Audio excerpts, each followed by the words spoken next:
कैसे हैं दोस्तों आप लोग। आज हम स्टार्ट करने वाले हैं अकाउंटिंग स्टैंडर्ड 11 रिवाइज्ड। 2018 में ये रिवाइज हुआ था। तो हम लोग आज पढ़ेंगे AS11। AS11 क्या कहता है? ये कहता है the effect of changes in foreign exchange rate. Foreign exchange rate में जो भी चेंजेस हो रहा है या होगा, उसका इफेक्ट बैलेंस शीट पे क्या होगा और उसको कैसे हमें दिखाना है, इस बारे में ये बात करता है। तो इसको जानने से पहले हमें कुछ कुछ बेसिक चीज़ें हैं वो जाननी पड़ेगी। उसके बाद हम AS11 का जो मेन ऑब्जेक्टिव है उसको हम लोग देखेंगे। तो सबसे पहले हमको जानना है करेंसी क्या होता है। सभी लोगों को पता है करेंसी क्या होता है, मगर फिर भी हम इसको अच्छे से समझते हैं। क्या कहता है? Currency is the form of money used in a country. Currency क्या है? एक मनी का ही एक फॉर्म है, वो किसी भी कंट्री में यूज होता है। Which serves as a medium of exchange. उसको कैसे यूज कर रहे हैं हम लोग? As a medium of exchange. Medium of exchange का मतलब ये है कि मेरे पास कुछ है वो आप ले लो, आपके पास कुछ है वो मैं ले लूँ। हाँ, for goods and services.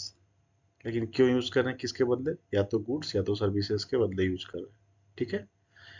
It is issued by a government और central bank and generally accepted as a face value for payment.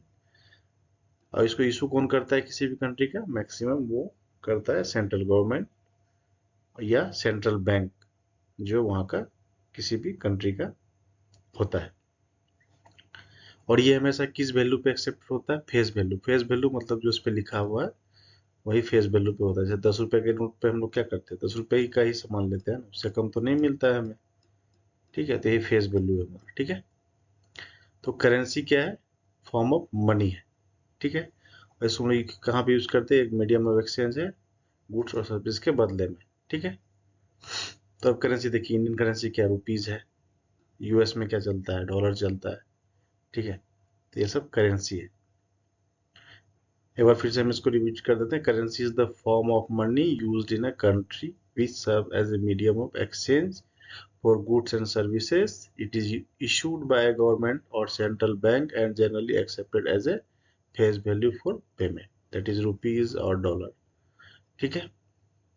अभी देखिए रिपोर्टिंग करेंसी क्या होता है, इसको जानना है। ये टर्म आएगा, आगे आएगा, इसलिए मैं यहाँ पे आपको बता दे रहा हूँ। The currency in which N enterprise prepares it's financial statement. Reporting currency क्या है? कि कोई भी जो फिनेंशियल स्टेटमेंट प्रिपेयर किया जा रहा है किसी भी इंटरप्राइज के द्वारा, ठीक है, वो जिस करेंसी में किया जाता है उसको हम लोग क्या बोलते हैं? Reporting currency.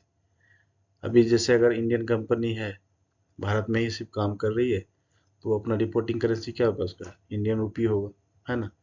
कोई फॉरेन कंपनी है तो उनका जैसे वो फॉरेन कंपनी है या इंडियन कंपनी अगर अमेरिका में चली गई है तो वो अपना फाइनेंशियल स्टेटमेंट पहले किस में प्रिपेयर करेगी? डॉलर में करेगी। फिर अगर इंडियन इंडियन में उनको कन्वर्ट करना होगा तो वो इंडियन रुपी में कन्वर्ट करेंगे। ठीक है। तो जिस जिस भी करेंसी में प्रिपेयर होता है फाइनेंशियल स्टेटमेंट, वही हमारा क्या होता है? रिपोर्टिंग करेंसी होता है।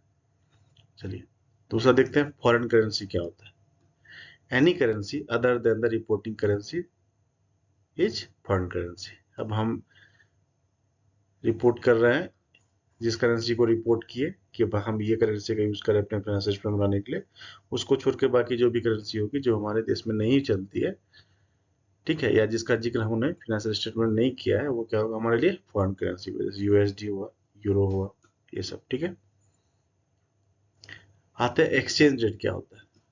ये सब काफी पॉपुलर टर्मिनोलॉजी है, इसको जानना जरूरी है। The rate at which one currency can be exchange for another. ठीक है। अब जैसे डॉलर है, डॉलर को अगर रुपीज में, जो भी डॉलर का रेट क्या चल रहा है मुझे अभी करेक्ट का नहीं पता, तो जो इनका रेट होगा, एक एक डॉलर एक इंडियन, एक डॉलर बराबर कितना इंडियन रुपये हो सकता है? ठीक है, सपोज करिए कि अगर 100 इंडियन रुपये होता है एक डॉलर बराबर, तो ये इसका क्या हुआ? एक्सचेंज रेट हो गया। ये क्या हो गया? एक्सचेंज रेट हो गया। एक करेंसी को दूसरे करेंसी में जब कन्वर्ट करते हैं तो जिस रेट पे वो कन्वर्ट होता है उसको एक्सचेंज रेट बोलते हैं। एवरेज रेट क्या होता है? The mean of exchange rates over a period of an use for income expenses conversion. ठीक है। तो एक्सचेंज रेट जो होता है वो ओवर ए पीरियड जो भी हमारा रेट होता है, ठीक है, जैसे जिस टर्म तक हमारा जो रेट रहा, जैसे कि $1 बराबर 100 रुपीज है, तो ये एक पीरियड तक रहता है, फिर चेंजेस इसमें आती है, इसी को हम लोग क्या बोलते हैं, एवरेज रेट बोलते हैं। ठीक है, ये चेंजेस होते रहता है, तो जिस पीरियड तक ये रहता है उसको एवरेज रेट बोलते हैं। क्लोजिंग रेट क्या होता है? क्लोजिंग रेट होता है हमारा the exchange rate on the balance sheet date. ठीक है, हमारा बैलेंस शीट डेट क्या है? 31 मार्च है ना, तो उस डेट तक जो होगा वही हमारा क्लोजिंग रेट होगा। ठीक है, हिस्ट्रिकल रेट क्या होगा? हिस्टोरिकल रेट क्या होगा? The rate on the date of original transaction, the rate on the date of original transaction. अब हिस्ट्रिकल मतलब जो पहले हो चुका है, जो ओरिजिनल ट्रांजैक्शन डेट है उसी को हम लोग हिस्ट्रिकल रेट बोलेंगे। आगे बढ़ते हैं हम लोग, ये क्लियर हो गया होगा हम लोग का। मॉनेटरी आइटम्स क्या होता है? मॉनेटरी आइटम्स क्या होता है कि देखिए, दो तरह के आइटम्स होते हैं, एक मॉनेटरी होते हैं और एक नॉन मॉनेटरी होते हैं। ठीक है, कहते हैं asset and liabilities to be received और पेड इन ए फिक्स्ड और डिटरमिनेबल अमाउंट ऑफ मनी। ठीक है, जिसका वैल्यू फिक्स है कि हमें इतना ही देना है। ठीक है, उसको हम लोग मॉनेटरी आइटम्स बोलते हैं। जैसे कैश, किसी को 10,000 देना तो 10,000 ही होगा, 10,000 के बदले 12,000 नहीं हो जाएगा। कहीं से आ रहा है 10,000 तो 10,000 ही आएगा, ऐसा नहीं है कि अगर करेंसी का रेट चेंज हो गया, डॉलर का रेट बढ़ गया तो हमको 12,000 आ जाएगा। ठीक है, तो ये फिक्स है। हाँ, कन्वर्जन अगर करेंगे तो वहां पे चेंजेस आ जाएगा। यहाँ मैं कन्वर्जन की बात नहीं कर रहा हूँ, वैल्यू की बात कर रहा हूँ, जो क्वांटिटी है उसकी बात कर रहा हूँ। तो ऐसे आइटम्स जिनके लिए आपको फिक्स्ड अमाउंट और पैसा मिलना है या देना है ना, उन्हें क्या कहेंगे? मॉनेटरी आइटम्स कहते हैं। Example, cash at bank balance, trade receivable, debtors, creditors. ठीक है, टेकन और गिवन लोन्स, आउटस्टैंडिंग एक्सपेंसेस।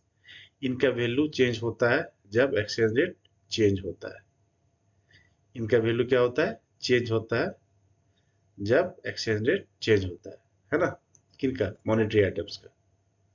तो अगर $1, मैंने पहले भी कहा आपको कि अगर कन्वर्जन में जाएंगे तो आज अगर $1 का वैल्यू 100 रुपया है, कल अगर कम हो जाता है $1 का वैल्यू 80 रुपया हो जाएगा। तो ये चेंज होते रहता है, ये फिक्स नहीं रहता है। ठीक है, ये चेंज होते रहता है, ये फिक्स नहीं रहता है। ठीक है, तो इसको हम लोग बोलते हैं मॉनेटरी आइटम्स। लेकिन यहाँ पे फिक्स्ड और डिटरमाइनेबल अमाउंट होता है ऑफ मनी, मनी फिक्स होता है, इसको तो समझिएगा। नॉन मॉनेटरी आइटम क्या होगा? एसेट और लायबिलिटी। नॉन मॉनेटरी क्या होगा? फिक्स एसेट और इन्वेंट्री। अब जैसे फर्नीचर का कीमत उस समय 10,000 था, 6 महीना बाद जैसे बीता, हम इसको फिक्स नहीं कर सकते हैं 10,000 पे, आज इसका रेट कम हो गया। तो ऐसा आइटम जिनमें पैसा लेने देने का फिक्स नहीं होता है, जैसे एसेट जिनकी वैल्यू बदल सकती है बिल्कुल, उन्हें नॉन मॉनेटरी आइटम्स कहते हैं। जैसे fix asset, plant and machinery, stock, value change हो सकता है।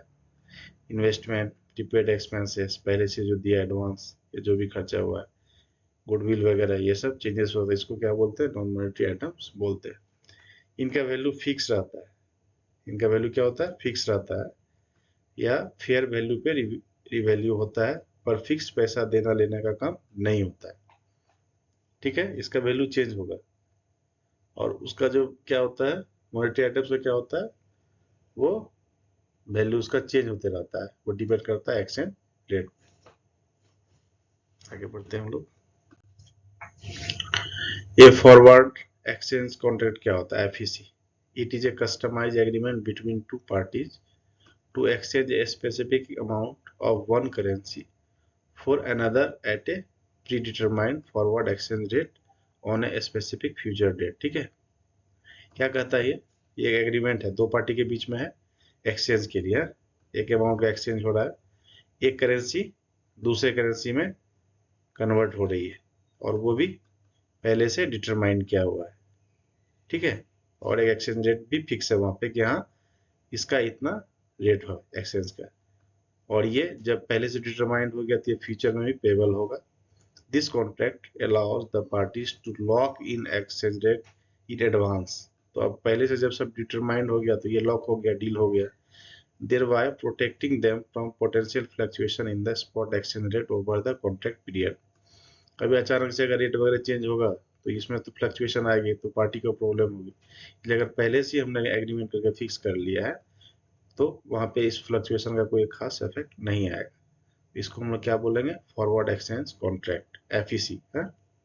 ये कहाँ पे यूज होता है, FECs are commonly used by businesses and investors to hedge against foreign exchange risk in international transaction. अब अचानक से मार्केट में कभी भी क्या होता है, मार्केट कभी भी क्या हम लोग देखते हैं कि अचानक से उसमें काफी तेजी आ जाती है, कभी काफी गिर जाता है, काफी वेरिएशन देखने को मिलता है ना, अचानक से फ्लक्चुएशन देखने को मिलता है। तो जो जो बिजनेसमैन लोग होते हैं वो इसलिए कि ये कॉन्ट्रैक्ट एक्सचेंज का यूज करते हैं ताकि उनको ज्यादा इफेक्ट नहीं झेलना पड़े। ठीक है, तो अब इतना चीज हम लोग जान गए। अभी AS11 क्या कहता है, AS11 वही चीज कहता है कि the effect of changes in foreign exchange rate, it is an accounting standard issued by the ICAI. It deals with accounting for foreign currency transaction and the translation conversion of financial statement of foreign operation. अब suppose करिए कोई Indian company है, उसने America में अपना business खोला हुआ मगर उसका हेडक्वार्टर इंडिया में ही है, तो वो जो अपना बैलेंस शीट बना रही है वो बैलेंस शीट वहाँ पे डॉलर में बन रहा है। ठीक है, उनका बिजनेस डॉलर में चल रहा है। अभी अगर वो क्या करते हैं, इंडियन करेंसी में इंडियन अकाउंटिंग स्टैंडर्ड को फॉलो करते हैं, तो उनको क्या करना होगा, कन्वर्जन करना होगा। तो वो जो कन्वर्जन करेंगे उन कन्वर्जन से रिलेटेड किसको कन्वर्ट करना है किसको नहीं करना है, ये सब हमें कौन बताएगा, AS11 बताएगा। ठीक है, अब देखिए कि जो हमारा AS11 है ये क्या क्या डील नहीं करता है, इसको मैं यहाँ पे आपको बता रहा हूँ, अब इसको ध्यान में रखिएगा। तो पहला जो है हमारा AS11 जो है वो कहता है कि रीस्टेटमेंट जो होता है किसी भी इंटरप्राइज का, एक स्टेटमेंट होता है और एक होता है रीस्टेटमेंट। ठीक है, रीस्टेटमेंट अगर होता है तो वो भी अगर यूजर जो बिजनेस प्रोप्राइटर है या यूजर्स है, अगर वो अपने कन्वीनियंस के अनुसार अगर रीस्टेटमेंट करता है फॉरेन करेंसी का तो वो एक्सेप्टेबल नहीं होगा। पहली चीज ये हो गई, वो एक्सेप्टेबल नहीं होगा। दूसरी चीज ये हो गई कि अगर फॉरेन करेंसी में कोई पैसा उधार लिया गया है, ठीक है, उधार लिया गया है और उसके वजह से अगर कोई डिफरेंसेस आ रहा है बैलेंस शीट में, ठीक है, तो वो भी डील नहीं करता है AS11। वो कहता है कि आप ऐसा नहीं करें बैलेंस शीट में। ठीक है, और तीसरा क्या कहता है, तीसरा कहता है कैश फ्लो स्टेटमेंट जो होता है हमारा, वो भी फॉरेन करेंसी में अगर ट्रांजैक्शन की वजह से अगर कुछ उसका इफेक्ट आता है कैश फ्लो में तो वो भी नहीं करने के लिए। ठीक है, ये तीन चीजें हैं जो कि AS11 उनके साथ डील नहीं करता है।